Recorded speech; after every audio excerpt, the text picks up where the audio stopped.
Question for both Jacob and Gunnar. How's it been with the helmet communication? Yeah, no, it was cool. I got like one crack at it at one of our like last scrimmages, and after we worked through some technical difficulties, it was cool. It was real cool. Just being able to have a coach kind of give you little pointers or what they're seeing from up top, you know. So it was cool. I'm curious to see how it's gonna feel in a loud stadium, but we'll see. Yeah, kind of like Gunnar said, I've been using it for these last couple of practices. I like the way it feels. You know, just to have another set of eyes, you know, RC telling me little tips and formations and personnels, stuff like that is a big help. And is it multiple coaches talking or just one? No, just one. Just one? Yeah. And RC said? Yeah. Matt and Michael. We asked Coach Babers yesterday about if he's excited to go, against not your defense, and he kind of laughed and said, "Yeah, he's really excited." It kind of gave a window into the fact that you guys have been a pain in the butt to go against during the entirety of fall camp. When you look at the offense that this team has, I mean, how much confidence does it give you guys rolling into the season that you guys have been able to, a lot of fall camp, get the best of an offense like this? I mean, it's big for us. You know, I feel like we're a top defense in the country, and I feel like we're going to get to top offense in the country. So, you know, each day it's not like one person dominating. It goes back and forth all practice. So I feel like it's good for the team. Michael and then Jason. Following up on the helmet communication, the green dot or whatever, there was some discussion from Coach Aquina about whether it made more sense to have a linebacker do it or a safety, like a safety could talk to kind of everybody, whereas the linebacker maybe you have people in front of you and people behind you. In your experience so far, Jacob, what's the communication piece been like in terms of getting the information that you're getting to everybody else? I feel like I talked to the whole defense already without the mic, so I don't feel like there'll be a problem there. Jason and Justin. For whoever wants to take it, what are the challenges in facing a mobile quarterback like New Mexico has? Well, you got to be, prepared for his legs. They can do read options, and he can pull if we give him a read to pull it. And then, he obviously had that long rushing touchdown where he kept the ball and then, whips out the back. So you just got to keep your eyes on him. You got to, keep your pass rush lanes intact so that, you're not giving big gaps for him to break through and scramble. So things like that. For Jacob, Jared Small is a guy that appeared on the depth chart and kind of came a little bit late. What have you seen from him and what stands out about how he plays? I feel like he's been improving his game each day. He's a vet. He's an old guy. Came in late. Learned to play pretty fast for a new guy. And, each day he's making big steps. Justin and Brian. Two-part question for Jacob. So Noah Avinger is a Servite guy. What was it like sharing the field with him at Servite, and what do you make of all the Servite players playing college football now? It's pretty cool. We have a lot of guys from high school that made it out to D1 football. So just to go against him again, he's one of our brothers. So it's gonna be fun to compete against him. Brian and Matt. Trey, have you thought any time recently just about how much has changed here since your first year, that COVID year, and now on your third staff and all that? I mean, just in general. Yeah, the program's in a completely different spot than it was when I got here. The fan base is in a different spot. The national attention we're getting is in a different spot, and it's all a testament to the guys in the room that trusted the processes of any new staff that got in here, believing in one another, loving each other, and we're finally seeing the fruits of the work we put in since way back when. Matt and then Michael. Bringing that to more of maybe a micro sense for you in fall camp. You started fall camp, at that corner spot opposite Sicario, and then the depth chart, you're the number one star position guy. How key is it for you and for this entire defensive backroom that guys can move around and play in so many different positions? Oh yeah, that's a big thing for us. Coach Keen always talks about he wants the best guy to be on the field. He's not sticking to depth charts.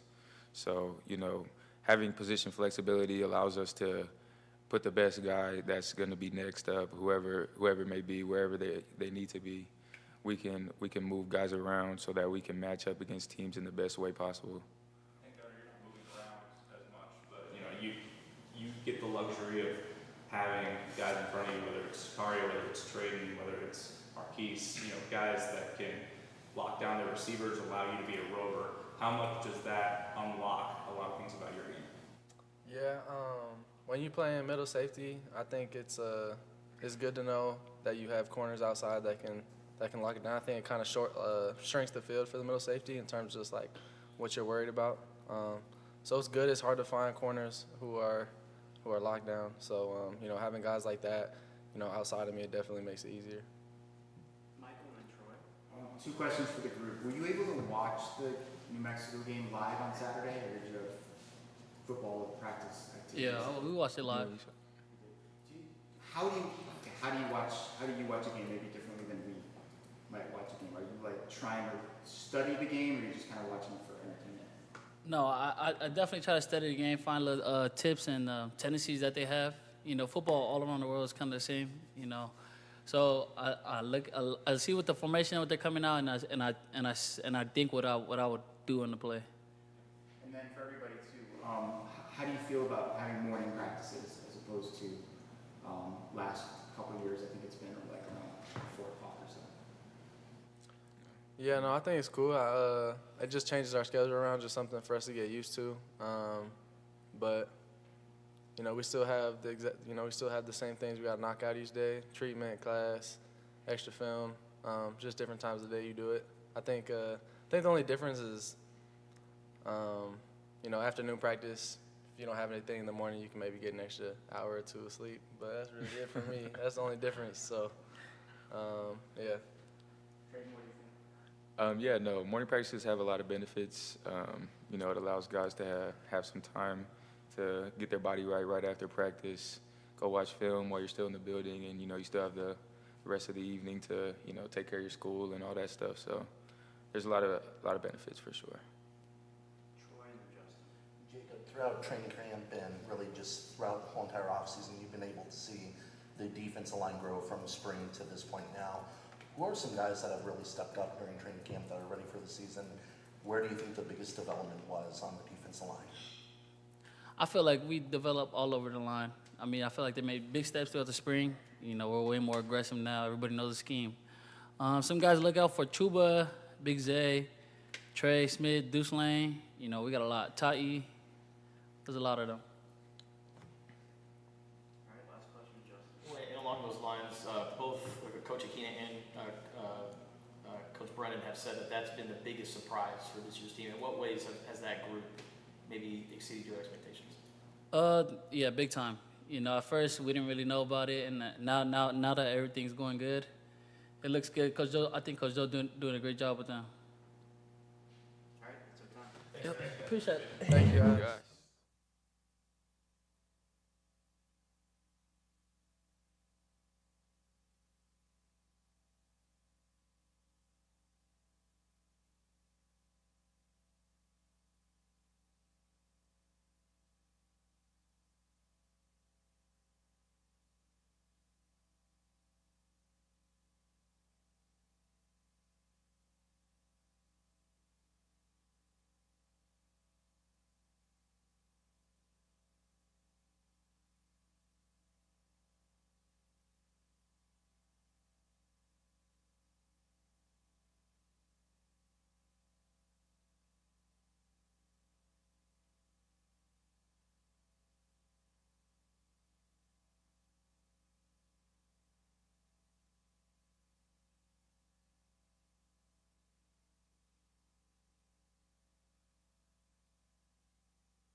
All right, any questions for Coach Aquina?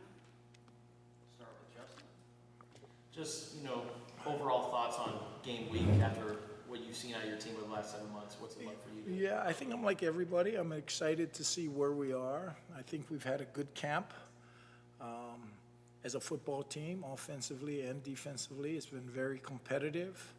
I think Coach Brennan's done a good job of really merging this team and building a culture of we're going to practice hard and we're going to play with an edge about us. And so I'm excited to see where we are. Michael and Brian. Football program announced a bunch of hires this week for different roles in the front office and whatnot. And one of them was one of your children, your son. What can you tell us about him, his background, and what his role is going to be for you guys? Well, he's the youngest of 5, and he had thought about this for a while. He had opportunities when he was done playing at the University of Hawaii to go with Rolovich, and then to go with Greg Stutzman, who is also, ventured off and is now at San Jose State, and G.J. Kinney, who is his quarterback coach, went off to Central Florida. He's now the head coach at Texas State. So he had opportunities to coach, but he loved being back in the islands. He loved being around his nephews and nieces, and he had a good job with the airlines. But he started thinking about making, he's at that 26-year-old, maybe making a move. And when this opportunity came up, because he's always wanted to be in personnel, the coaching thing, and so when this was, because he had reached out to a number of NBA teams, to get into the front office in basketball. And that is, as we know, young coaches, you hear no a lot more than you say yes. And he interviewed, and he got it on his own. So I'm proud of him. Brian and Matt. How valuable has it been having someone with head coach and defensive coordinator experience on your staff and Danny Gonzalez? Yeah, Danny, I didn't know. I knew of Danny because, when we were here, me, Rich, and Rocky Long, they had a kind of we all had a unique system, and so we used to visit quite a bit. I've known of Danny's reputation, but I never knew him personally.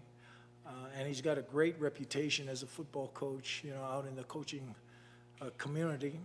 So then when I had a chance to get together with him, he's been a great addition, somebody that I can bounce some ideas off with the front.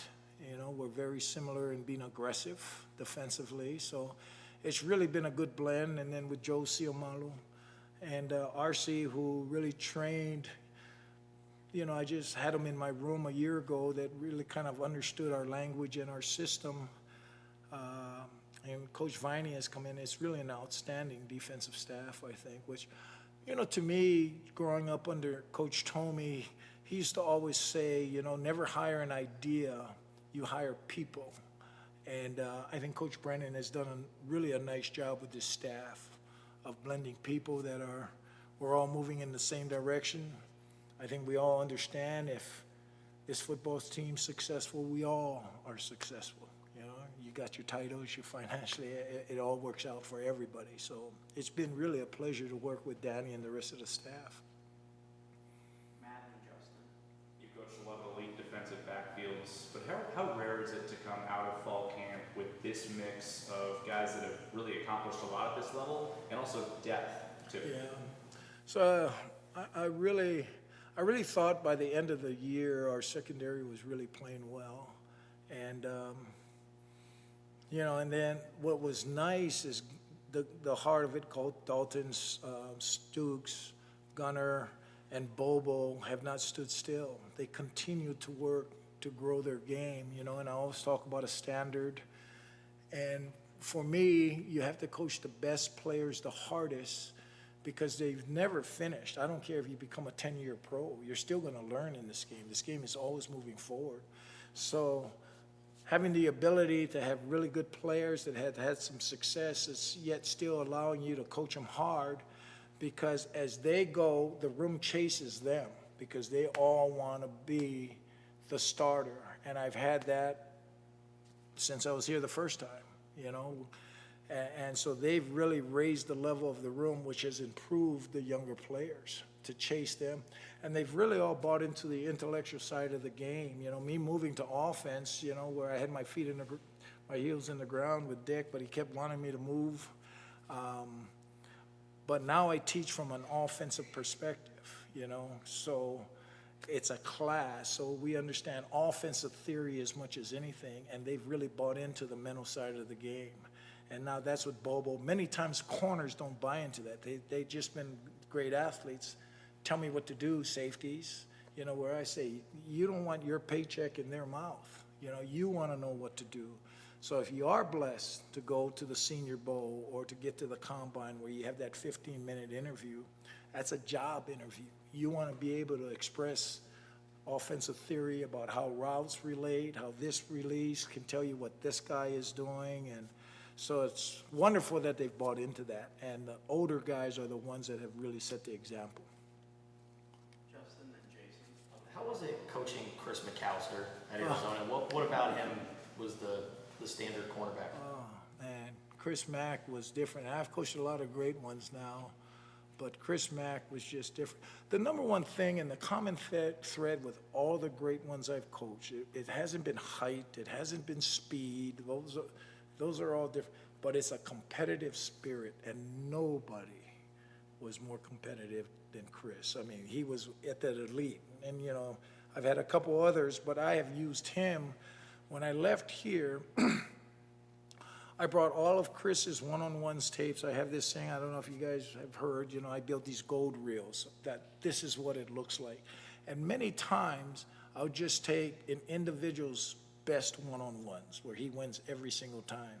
I just took Chris's whole spring going into his senior year, every rep he had. And it's Dennis Northcutt, it's Jeremy McDaniels. I mean, these are all NFL players that he is just absolutely locking up. And then you see into about play 9 or 10, Brandon Nash, okay, catches this 10-yard comeback stop route where he ends up catching it at 6 yards. And you just see Chris running off the screen, and he just snaps his chin strap off because somebody caught a 6-yard stop route on him in one-on-one, you know, when there's no pass rush. But that's what made him elite. Now, you throw in 6'2", 208, run 4.3 low, 3 years, 22 interceptions. And now my whole senior year when, you know, Chris could have come out early, but at that time, if you weren't a top 10 pick, so, you know, we decided to come on back. And so everything was built for him to be at the point of attack. So when we played David Boston, he had him one-on-one. And I took the middle safety that way, the hope to keep him involved.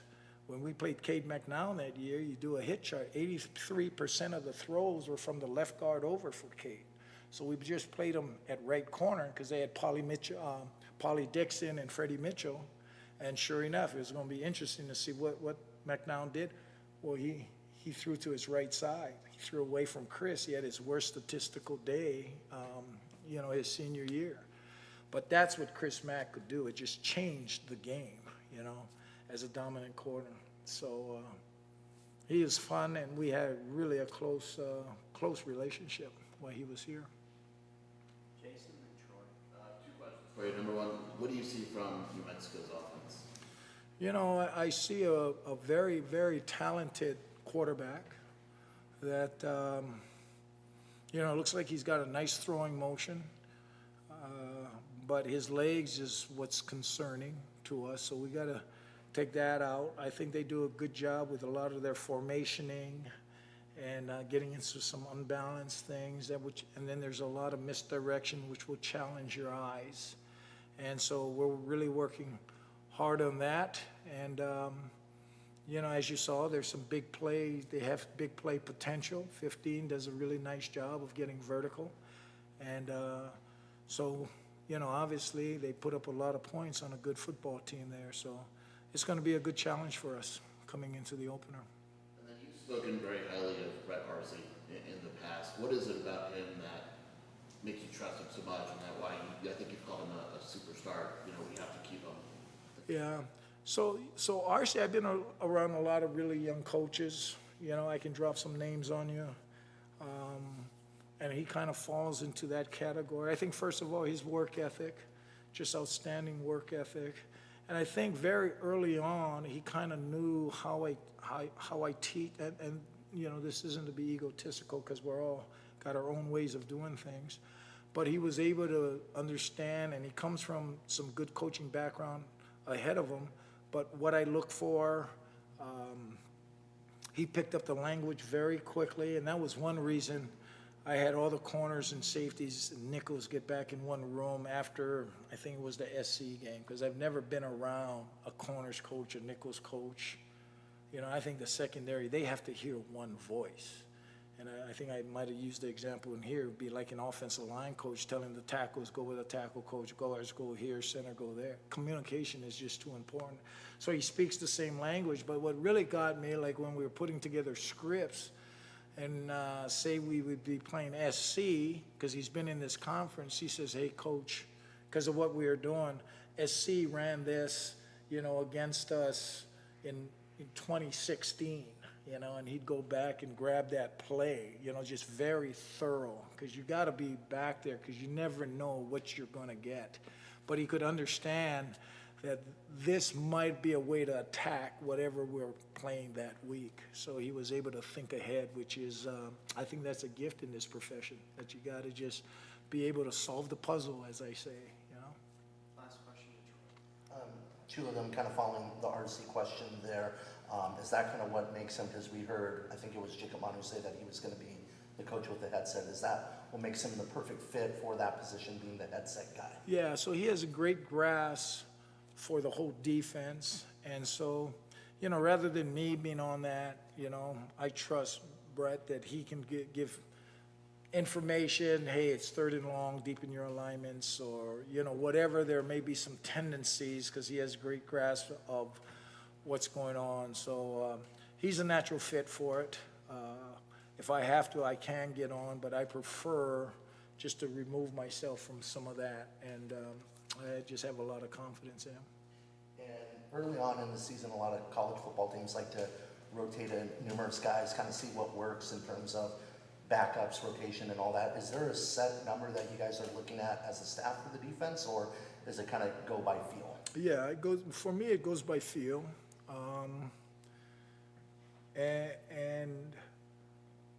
There may be times my thought process is get somebody in on the 3rd series, but let's just say it's 3 and out and 3 and out. This is my old Little League days when I played baseball. I am, it was a tradition, not a superstition, right? I'm on a roll, so I don't want to mess around with things. But if I really believe a young man needs to get out there, I will tell him before the game, you're going in on the 3rd series. And that forces me to put him in. Because once player loses trust in his coach, then it's hard to coach him hard every day. So that's when, if it's 3 and out and it's 3 and out, I have to put him in because I told him that. So, but we're going to play it by feel and see what they're doing, because this is a brand new game, brand new staff. And so we just got to feel this thing out and make sure that our eyes are right, and we'll see where it goes. All right, that's our time.